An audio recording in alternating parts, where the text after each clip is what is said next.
시청자 여러분 안녕하십니까? 상쾌한 아침입니다. 제가 하나 여쭤보겠습니다. 울산이 급합니까? 헝가리 부다페스트 다뉴브가 급합니까? 저는 당연히 울산이라고 생각합니다.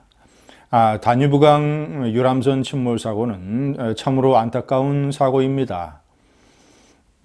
희생자들의 명복을 빌고 그리고 실종된 한국인들 중에서 최대한 많이 구조될 수 있기를 바랍니다. 그러나 냉철하게 생각을 해보면 모든 안전사고가 그러하듯이 여행사와 또는 여행객 본인들의 책임도 간과할 수 없습니다. 구명조끼를 챙겨야 되는 것은 가장 기본적인 일 아니겠습니까? 이런 점에서 어떤 이 다뉴브강의 사태는 우리가 여러 번 겪는 일상적인 민간인 여객사고 안전사고입니다.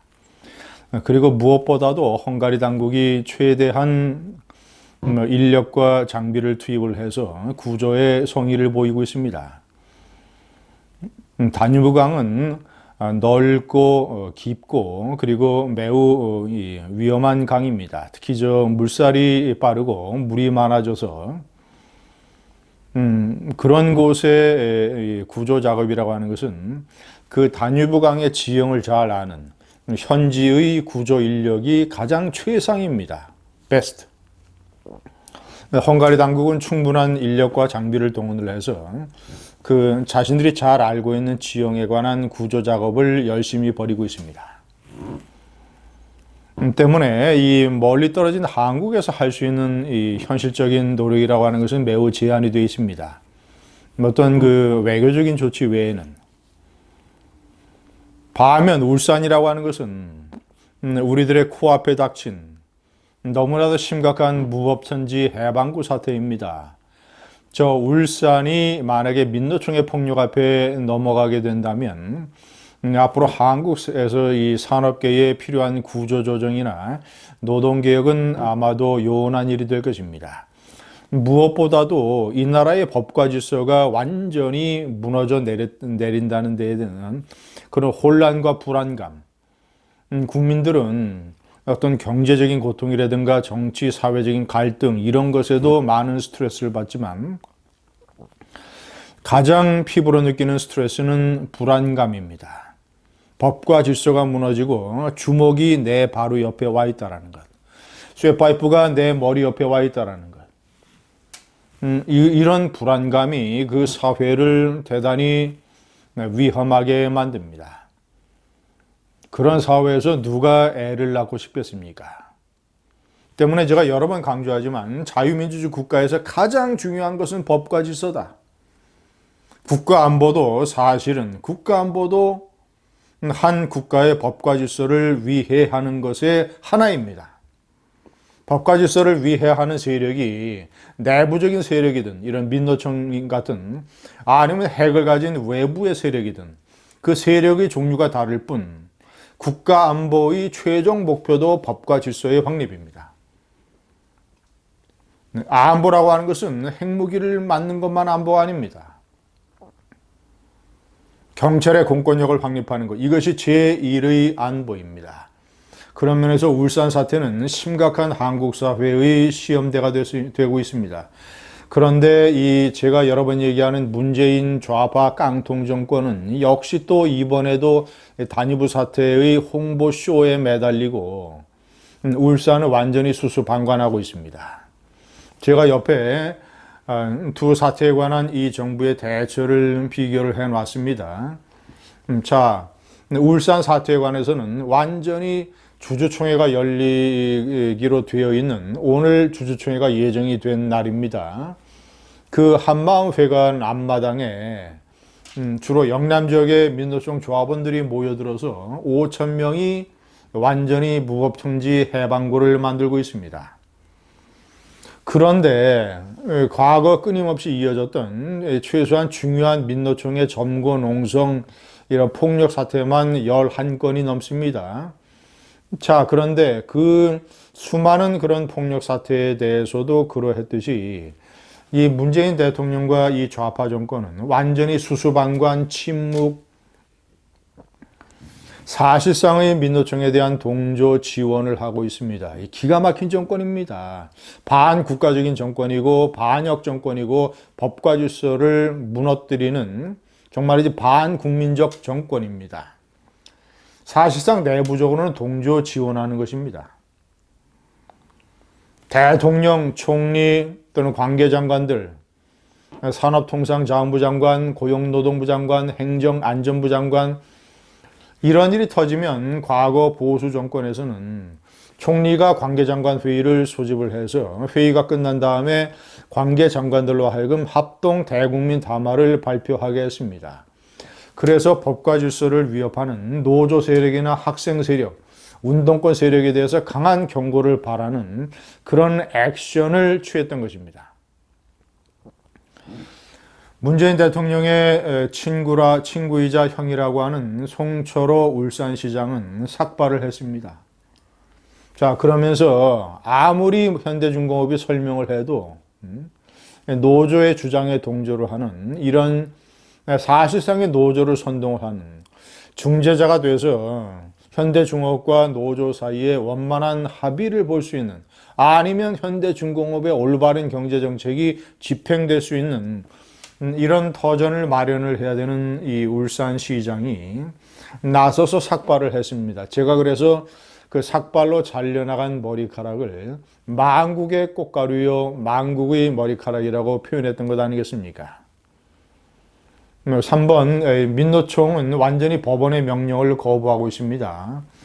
현대중공업이 가처분 신청을 해서 규주총회가 열리는 그 한마음회관의 앞마당에 관한 점거 농성을 풀어야 된다라는 법원의 명령을 받아냈습니다. 어제 법원 집행관이 이런 명령을 고지하려 갔었는데 완전히 민노총의 협박 때문에 제대로 임무를 수행하지 못했습니다. 중공업이 대우조선해양과 합병하는 것은 원래 국책은행인 산업은행이 제안한 것입니다. 조선업계의 구조 조정을 위해서 사실상 정부가 제안을 한 것이죠. 정부의 제안에 따라서 현대중공업이 이런 정책을 결정을 하고 추진하는데 정부는 완전히 민노총 사태가 터지니까 뒷짐지고 수수방관 나몰라라 책임을 전가하고 있습니다. 비겁하고 무능한 깡통 정권입니다. 반면 현실적으로 한국 정부가 하는 데에 많은 한계가 있는 단유부 사건에 관해서는 온갖 홍보쇼를 해대고 있습니다. 대통령이 이 사건의 구조와 관련된 대책과 관련된 지시를 했다라는 내용을 청와대에서 6번이나 대변인 브리핑 등을 통해서 발표를 했습니다. 완전히 홍보 생쇼입니다. 국무총리도 지시를 했습니다. 제가 그렇게 많은 비판을 했던 민노총의 폭력 사태에 대해서 한번 대국민 성명 내지 아니하고 민노총을 꾸짖지도 아니하고 관계장관 회의를 주재하지도 않았던 이낙연 총리, 대권놀이에 빠져있는 세월호 선동과 수첩 홍보라는 대권놀이에 빠져있는 이낙연 총리가 역시 아니나 다를까 이번에도 또 기회다 싶어서 관련된 구조 작업을 지시하는 이런 또 지시문을 내놨습니다. 하여튼 약삭빠른 기회주의자입니다. 저는 문재인 대통령이 해난 구조대, 세월호 구조에 참여를 했던 이 해군과 해경의 구조대를 헝가리로 급파했는데 저는 이 조치에 대해서 반대합니다. 왜냐? 이런 구조라고 하는 것은 헝가리 이 다뉴브강의 지형 지물을 잘 아는 현지 구조 인력이 전부 다 담당을 해야 됩니다. 아마도 한국에서 가는 해군과 해경의 구조대는 늦게 도착할 뿐만 아니라 아마도 헝가리 당국이 지휘하는 전체 구조 인력 속에서 겨우 일부분만 차지해서 나중에 구조 작업에 가담을 하는 이 정도 일만 하다 올지 모릅니다. 아마 그 정도도 하기 힘들지도 모릅니다.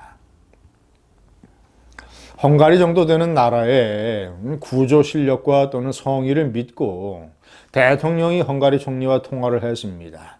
그 정도 하면 되는 겁니다. 그래서 우리 국민에 관한 구조작업에 최선을 다해주기를 부탁한다. 이 정도 하면 되는 겁니다. 대통령이 그 정도 하면 국민들에게 성의를 충분히 보인 겁니다.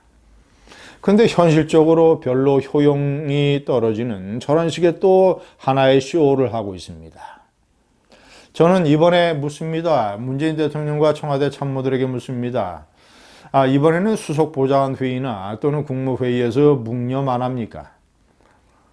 문재인 대통령 집권 7개월 후에 인천 영흥도에서 터졌던 낚싯배 충돌 사고, 그 낚싯배가 다른 이 급유선과 충돌을 해서 전복되는 바람에 15명이 희생됐습니다. 제가 거듭 강조하지만 해상에서 일어난 민간 여객선, 민간 선박 사고입니다. 흔히 일어나는, 다반사로 일어나는, 선진국에서도 많이 일어나는, 어느 나라에서나 일어나는, 관련 민간 당국의, 관련 민간인들의 부주의, 안전 불감증, 이런 것에도 많은 책임이 있는 그런 낚싯배 사고에 일국의 대통령과 비서실장과 수석비서관들이 청와대 수석비서관 회의에서 일동 묵념을 했습니다. 이런 생쇼가 어디 있습니까?